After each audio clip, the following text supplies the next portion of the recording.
अकल्प आयुष्य व्हावे तया कुळा, माझिया सकळ हरीच्या दासा, कल्पनेची बाधा न हो कोणे काळी, संत मंडळी सुखी असो. आपुल्या हिता जो असे जागता, धन्य माता पिता तयाचे.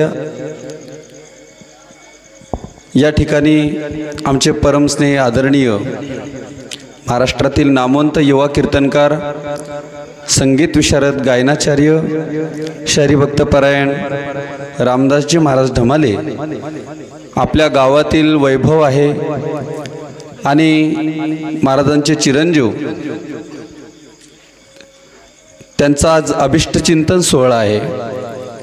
ज्ञानेश भैयाचा आज अभिष्टचिंतन सोहळा आहे. त्या निमित्ताने आपण सर्वजण या ठिकाणी त्या बाळाला भरभरून आशीर्वाद देण्याकरता उपस्थित झालात. आपल्या सर्वांचे मनपूर्वक आभार व्यक्त करतो वारकरी संप्रदायाच्या वतीने. त्याच पद्धतीने ही मोठी आनंदाची गोष्ट आहे. ज्ञानेश भैयाला त्या ठिकाणी चांगलं आरोग्य प्राप्त व्हावं हीच भगवंताच्या चरणी प्रार्थना आहे. कारण संस्कार तर त्यांना, महाराजांची वारकरी शिक्षण संस्था आहे, त्यामध्ये संस्कार चांगले लागावे हे काही सांगण्याची काही त्या ठिकाणी गोष्टच नाही आहे. जसे काही बाकीचे विद्यार्थी असतील, बाळगोपाळ मंडळी असतील, वारकरी संप्रदायातील आणि गावाचं मोठं सहकार्य आहे महाराजांना, हे सर्व विद्यार्थी या ठिकाणी वारकरी शिक्षण संस्थेमध्ये शिक्षण घेत आहेत. आपसुकच त्यांच्याबरोबर त्यांना संस्कार चांगल्या पद्धतीचे लागणार आहेत आणि गावाचं मोठं सहकार्य. मला महाराजांनी कल्पना दिली सकाळी की गावाचं एवढं सहकार्य आहे की आमच्याकडे विद्यार्थ्यांना फीस घेतली जात नाही विद्यार्थ्यांकडून, परंतु जे विद्यार्थी शिक्षण करता येतात त्यांची सगळी जीवनाची जबाबदारी गाव घेतं. म्हणून गावासाठी एकदा आपण सर्वांनी टाळ्या वाजवायच्या.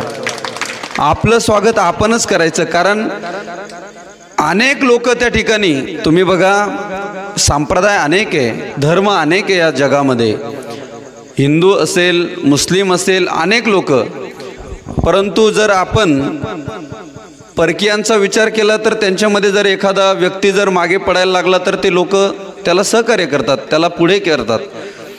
मग आपल्या वारकरी संप्रदायामध्ये जर एखादा व्यक्ती धर्माचं कार्य करत असेल, जर समाजाच्या हिताचं, कल्याणाचं कार्य करत असेल आणि जर बाकीचे लोक त्यांना सहकार्य करत असेल तर ही फार मोठी आनंदाची गोष्ट आहे. आणि महाराज करतायत, त्यांच्याकरता आपण सर्व सहकार्य करतात. आपल्या सर्वांच्या चरणी मी नतमस्तक होतो. जास्त काही आपला वेळ घेणार नाही, कारण या ठिकाणी महाराष्ट्रातील नामवंत गायनाचार्य, संगीत विशारद, संगीत अलंकार सोपानजी महाराज जाधव, त्याच पद्धतीने अजून 4-6 महाराज मंडळी अजून येत आहेत. रस्त्याने आहे, मध्ये पाऊस असल्यामुळे त्यांना येता आलं नाही, आता निघालेले रस्त्याने आहेत. आमचे परमस्नेही आदरणीय मृदंग सेवक कृष्णा महाराज असेल, गजानन महाराज गवळी असतील, संगीत विशारद, अनेक महाराज मंडळी या ठिकाणी येत आहेत. अगदी 10 मिनिटामध्ये संगीत भजन या ठिकाणी सुरू होत आहे. म्हणून शक्यतोवर कुणी या ठिकाणून जाऊ नका, भजनाचा आनंद घे, सर्वांच्या चरणी नम्र विनंती करतो आणि माझे शब्द थांबवतो. रामकृष्ण हरी.